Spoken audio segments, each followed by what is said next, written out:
அஸ்ஸலாமு அலைக்கும் வரஹ்மத்துல்லாஹி வபரகாத்துஹு. இன்று நாம் பார்க்க போகிறது மூசா அலைஹிஸ்ஸலாம் அவர்களின் வரலாறு. மூசா அலைஹிஸ்ஸலாம் அவர்கள் பிறப்பதற்கு முன்பு ஃபிரௌனுக்கு ஒரு கனவு வரும். என்ன கனவு என்றால், அவன் நாடு எரிவது போல் கனவு காண்பான். அந்த கனவில் ஒரு ஆண் அவனை போய் கொல்வது போல் கனவு காண்பான்.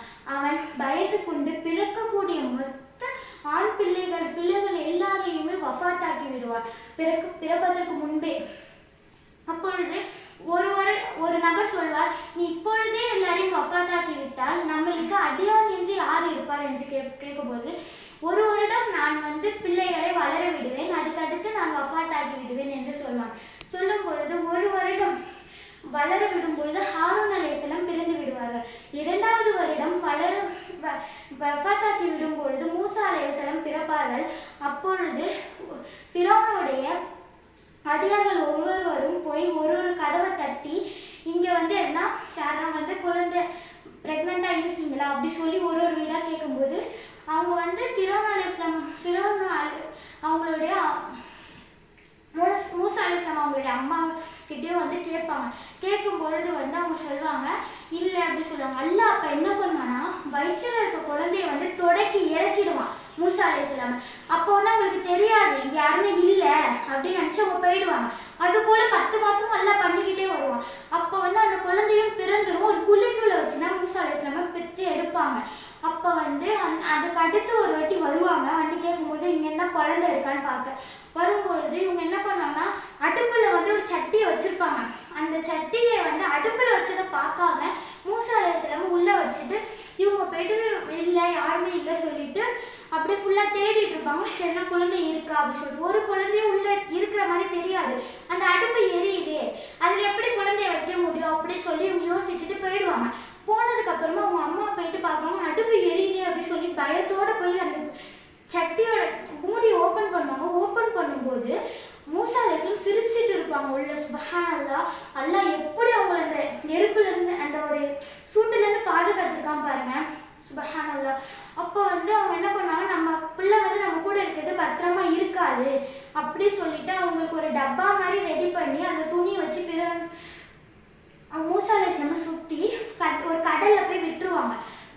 போட்ட உடனே அதை அப்படியே ஆற்றுல அடிச்சுட்டு பொறுமையாக போகும்போது ஃபிரௌனுடைய வீட்டுக்கு நேராக அது போய் நின்ற உடனே அவங்க மனைவிக்கு குழந்தை இல்லாததுனால, எனக்கு இந்த ஆண் குழந்தைய பார்க்க ஆசையாக இருக்குது, நான் இந்த குழந்தைய நான் வளர்த்துக்கிட்டுமா அப்படின்னு சொல்லி கேட்பாங்க. கேட்ட உடனே ஃபிரௌன் சரி அவங்களை ஆசைப்பட்டு கல்யாணம் பண்ணதுனால சரி அவங்க சொன்னதை கேட்போம் அப்படின்னு சொல்லிட்டு, சரி நீங்கள் வளர்த்துக்கோங்க அப்படி சொல்லுவான். சொன்ன உடனே மூசா அலைஹிஸ்ஸலாம் ரொம்ப தைரியமானவங்களாகவும் ரொம்ப தைரியமா இருப்பாங்க எந்த விஷயத்துலையும் மூசா அலைஹிஸ்ஸலாம். அப்போ ஒரு நாள் என்ன பண்ணுவாங்கன்னா, ஒரு 2 பேருக்கு சண்டை நடக்கும்.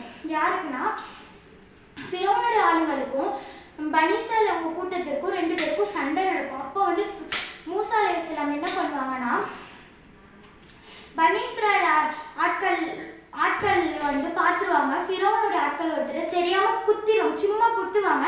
அவங்க உடனே வஃபாத் ஆயிடுவாங்க. அப்போ என்ன பண்ணுவாங்க, 2வது நாள் இந்த மாதிரி நடக்கும். அப்போ மூசா அலைஹிஸ்ஸலாம் அந்த இடத்துக்கு போவாங்க. போகும்போது நேற்று ஒருவர் வஃபாத்தாக்க நீங்கள் இன்னைக்கு ஒருவர் வஃபாத்தாக்க வந்திருக்கீங்களா அப்படி கேட்கும்போது ஃபிரௌனுடைய ஆள் அப்போ நேற்று ஒருத்தவங்க வஃபாத் ஆகிருக்காங்கன்னு தெரிஞ்சு ஃபிரௌனிடம் போய் சொல்லிடுவாங்க. சொன்ன உடனே ஃபிரௌன் மூசா அலைஹிஸ்ஸலாம் கொலை வந்தது என்னதான், அப்போ அவங்க தான் அந்த ஆணு, அப்போ அவங்கள நம்ம கொலை செய்யணும் அப்படி சொல்லிட்டு அவங்களிடம் சொல்லுவாங்க. சொன்ன உடனே அதுல நல்லவங்களா ஒருத்தவங்க இருப்பாங்க ஃபிரௌனுடைய ஆட்கள்ல. அவங்க போயிட்டு மூசா அலைஹிஸ்ஸலாம் கிட்ட சொல்லிடுவாங்க. சொன்ன உடனே நீங்க இந்த ஊரை விட்டு ஓடிடுங்க அப்படி சொல்லுவாங்க.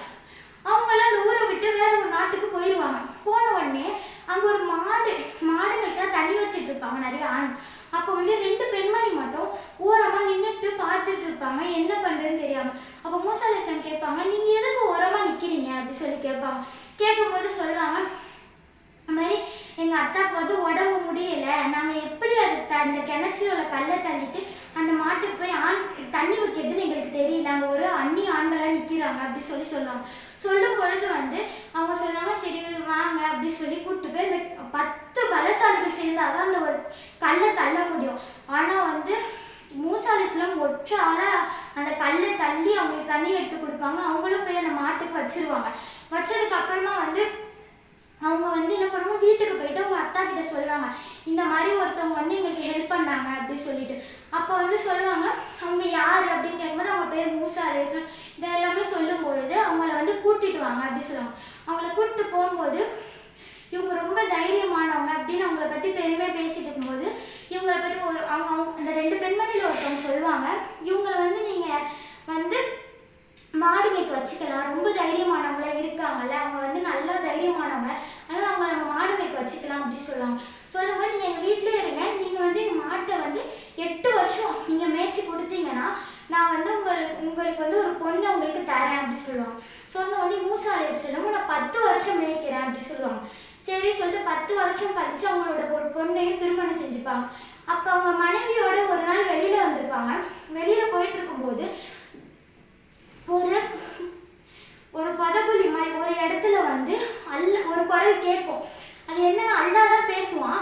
அவங்க போயிட்டு நீ இங்கே இருன்னு சொல்லி அவங்க மனைவியை விட்டுட்டு அவங்க போய் அதை போய் கேட்பாங்க, யாருன்னு கேட்பாங்க. கேட்கும்போது அந்த ஒரு குரல் மறுபடியும் இங்கே வாங்க அப்படி சொல்லி கூப்பிடுற மாதிரி ஒரு குரல் அல்லாஹ் வந்து கொடுப்போம். அப்போ வந்து அவங்க பயந்து ஓடுவாங்க. ஓடும் பொழுது பயப்படாதீங்க இங்கே வாங்கன்னு சொல்லி கூப்பிடும்போது அவங்க போவாங்க.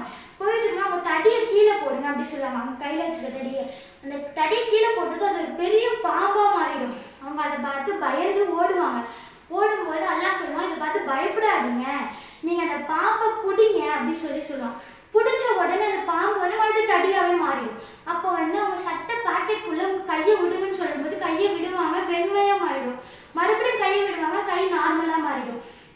அப்போ வந்து அல்லாஹ் சொல்லுவான், நீங்கள் போயிட்டு ஃபிரௌனுக்கு எச்சரிக்கை செய்யுங்க, என்னன்னா இது நீ வந்து அல்லாஹ்வை வணங்கு அப்படி சொல்லி ஃபிரௌனுக்கு போய் எச்சரிக்கை செய்யுங்க அப்படி சொல்லுவாங்க. சொல்லும்போது மூசா அலைஹிஸ்ஸலாம் அவன் என்னை கொல்ல பார்க்குறான், நான் எப்படி அவனுக்கு போய் எச்சரிக்கை செய்யுது அப்படி சொல்லி மூசா அலைஹிஸ்ஸலாம் கேட்பாங்க. கேட்ட உடனே உங்களுக்கு வந்து நான் துணையாக இருக்கேன், நீங்கள் போங்க அப்படி சொல்லி அல்லாஹ் சொல்லுவான். சொன்னதும் அவங்க வந்து எனக்கு துணையை நான் ஹாரூன் அலைஹிஸ்ஸலாம் கூப்பிட்டுக்கவா அப்படின்னு சொல்லி கேட்பாங்க. சரி நீங்கள் கூப்பிட்டுக்கோங்க சொல்லுவாங்க அல்லாஹ். சொன்ன உடனே இவங்களும் ஹாரூன் அலைஹிஸ்ஸலாமும் போவாங்க. போகும்போது ஃபிரௌன் வந்து என்ன சொல்வான்னா ஒரு 3 சூனியக்காரங்களை வந்து கூட்டிட்டு வருவான். கூட்டிட்டு வந்து அவங்க கிட்ட பெரிய பெரிய பாம்பு இருக்கும். அப்போ வந்து இந்த பாம்புக்கு போட்டியா மூசா அலைஹிஸ்ஸலாம் நிற்க வைக்கும்போது அவங்க வந்து என்ன பண்ணுவாங்க, தடியை கீழே போடுவாங்க. கீழே போட்டு அதை விட பெருசா இது வந்து ஆயிடும். அப்போ வந்து அந்த 3 பாம்பையும் அந்த பாம்பு கொத்தி சாவடிச்சிடும். அப்போ வந்து என்ன பண்ணுவாங்கன்னா அந்த 3 பாம்பும் சாவடிச்சோடனே அல்லாஹ் இவ்வளோ ஒரு திறமைசாலி, அல்லாஹ் வந்து இவ்வளோ ஒரு இது இருக்கு அல்லாஹ் கிட்ட சொல்லி 3 பேரும் இஸ்லாத்தை ஏற்றுப்பாங்க. இப்போ ஃபிரௌன் சொல்லுவான், நீங்கள் அவன் இஸ்லாத்தை ஏற்றுக்கிட்டீங்கன்னா உங்களுக்கு வந்து நான் வந்து கை காலெல்லாம் வெட்டிடுவேன் அப்படின்னு சொல்லுவான். சொன்னேன் அப்போ கூட நான் அல்லாஹ்வை தான் வணங்குவேன் அப்படின்னு சொல்லி இஸ்லாத்தை ஏற்றுப்பாங்க. ஏற்றுக்கிட்டு அப்போவும் அவங்க கை காலெல்லாம் வெட்டிடுவான். வெட்டினதுக்கு அப்புறமா இவங்க என்ன பண்ணுவாங்க, ஃபிரௌன் சொல்லுவான், நீங்கள் என்ன பண்ணுங்க பனி இஸ்ரேல் கூட்டத்தார்களை வந்து விடுதலை செஞ்சுருங்க அப்படி சொல்லுவாங்க. அவங்களும் போய் விடுதலை செய்யறதுக்கு போவாங்க. அதுக்கு முன்னாடி மூசா அலைஹிஸ்ஸலாம் போய் உங்களுக்கு நான் துணையாக இருக்கேன், நீங்கள் என் கூட வாங்கன்னு சொல்லி மூசா அலைஹிஸ்ஸலாம் கூட்டிகிட்டு போவாங்க. ஓடும்பொழுது ஃபிரௌன் பார்த்துட்டு அவங்க பின்னாடியே ஓடுவான். ஓடும்பொழுது ஒரு செங்கடல், அந்த செங்கடலில் வந்து நிற்பாங்க. நீங்கள் இப்படி வந்து என்னை மாட்டி விடுவீங்க நான் நினச்சே பார்க்கல, இப்படி தெரிஞ்சிருந்தா நான் அங்கேயே இருந்திருப்பேன் அப்படி சொல்லி பனி இஸ்ரேல் கூட்டம் எல்லாரும் சொல்லுவாங்க. அப்போ சொல்லுவாங்க, இருங்க நான் அவங்களை காப்பாற்றிடுவேன் அப்படின்னு சொல்லும்போது அவங்க நம்ப மாட்டாங்க. அப்போ வந்து அல்லாஹ் வந்து தடியை அடிங்க, அந்த கடலை அடிங்கன்னும் போது அவங்க ஒரு பாதை மாதிரி உருவாகும். அந்த பாதைக்குள்ளே மூசா அலைஹிஸ்ஸலாமும் அவங்க பனி இஸ்ரேல் கூட்டத்தாரும் எல்லாரும் போவாங்க. கடைசியாக ஃபிரௌன் போகும்போது அந்த கடல் அப்படியே மூடிடும். மூடின உடனே ஃபிரௌன் அதுலேயே வஃபாத் ஆகிடுவான். அப்போ வந்து ஃபிரௌன் எப்போ வணங்குவானா, நைட்டெல்லாம் ஃபிரௌன் வணங்குவான், பகலெல்லாம் நான் தான் அல்லான்ற மாதிரி சொல்லிக்கிட்டு ஊர் ஃபுல்லாக சொல்லிட்டு இருப்பான். அப்போ வந்து ஃபிரௌனுடைய உடல் எங்கே இருக்குன்னா இன்னும் எகிப்து மியூசியமில் இருக்குது. ஃபிரௌன் வந்து அல்லாஹ் வந்து சொல்லியிருக்கான், ரெண்டு இதை வந்து நான் வந்து மறுமை வரைக்கும் கியாமத் நாள் வரைக்கும் நான் பாதுகாப்பேன் அப்படின்னு சொல்லியிருக்கான். என்ன இதுனா, ஒன்று நம்மளுடைய குர்ஆன், இன்னொன்று வந்து ஃபிரௌனுடைய உடல். இது ரெண்டத்தையுமே அல்லாஹ் வந்து கியாமத் நாள் வரைக்கும் பாதுகாப்பேன்னு சொல்லியிருக்கான். இன்னொன்று வந்து மூசா அலைஹிஸ்ஸலாமுக்கு எப்போ வஃபாத்னா ஒரு நாள் வந்து மலக்குல் மௌத் வந்து இறங்கி வருவாங்க. வந்து சொல்லுவாங்க, இந்த மாதிரி உங்களை வந்து நான் ரூஹ் எடுக்க வந்திருக்கேன் அப்படி சொல்லுவாங்க. சொல்லும் பொழுது வந்து மூசா அலைஹிஸ்ஸலாம் வந்து ரொம்ப ஒரு கோவக்காரங்கன்றதுனால மலக்குல் மௌத்தை ஒரு சைடாக அரைஞ்சிருவாங்க. அரைஞ்ச உடனே அவங்க கண்ணே கையில் கலண்டு வந்து விழுந்துரும். அப்போ அப்படியே போயிட்டு மலக்குல் மௌத் அல்லாஹ் கிட்ட சொல்லுவாங்க, இந்த மாதிரி என்னை அடிச்சுட்டாங்க, என் கண்ணே இந்த மாதிரி கலந்து வந்துருச்சு, இந்த மாதிரி ஒரு மனிதர்கிட்ட நான் ரூஹ எடுக்க போய் நான் பார்த்ததே இல்லை அப்படி சொல்லுவாங்க. பல்லா சொல்லலாம், அவங்கள வந்து ஒரு எருமை மாட்டை தடவை சொல்லுங்க, அவங்க கையில் எத்தனை முடி வருதோ அத்தனை ஆண்டு அவங்க வாழ்ந்துக்கிட்டோம் அப்படி சொல்லுவாங்க. அது மாதிரி வந்து மலக்குள் மௌத் வந்து மூசா அலைஹிஸ்ஸலாம்கிட்ட சொல்லுவாங்க, இந்த மாதிரி ஒரு எருமை மாடை நீங்கள் தடவுங்க, உங்கள் கையில் எத்தனை முடி வருதோ அந்த ஆண்டு நீங்கள் வாழ்ந்துக்கோங்க அப்படி சொல்லுவாங்க. அப்போ வந்து மூசா அலைஹிஸ்ஸலாம் சொல்லுவாங்க, அந்த ஆண்டு நான் வாழ்ந்ததுக்கப்புறம் நான் என்ன அப்படின்னு கேட்பாங்க. அதுக்கடுத்து உங்களுக்கு மவுத்து தான் அப்படின்னு சொல்லுவாங்க. அதுக்கடுத்து வர மவுத்தை நான் இப்பயே மவுத் ஆயிடுவேனே அப்படின்னு சொல்லி, ஒரு கல் எரிஞ்சா எவ்வளோ ஒரு ஸ்பீடாக போகுமோ அதை விட ஸ்பீடாக என்னை பலஸ்தீனுக்கு கூப்பிட்டு போங்க, அங்கே தான் நான் போய் என்னோட ரூஹை நீங்கள் எடுக்கணும் அப்படின்னு சொல்லுவாங்க. அதே மாதிரி மலக்குள் மவுத் அல்லாஹ் கிட்ட சொல்லி அல்லாஹ் வந்து அவங்க கூப்பிட்டு போவான், பலஸ்தீனில் வந்து அவங்க வஃபாத் ஆயிடுவாங்க. இன்ஷா அல்லாஹ் மூசா அலைஹிஸ்ஸலாம் போது நம்மளும் தைரியமாக இருக்கக்கூடிய பாக்கியத்தை அல்லாஹ் தந்தருவானாக. வாஹிதவான அல்ஹம்துலில்லாஹி ரப்பில் ஆலமீன். அஸ்ஸலாமு அலைக்கும் வரஹ்மத்துல்லாஹி வபரகாத்துஹு.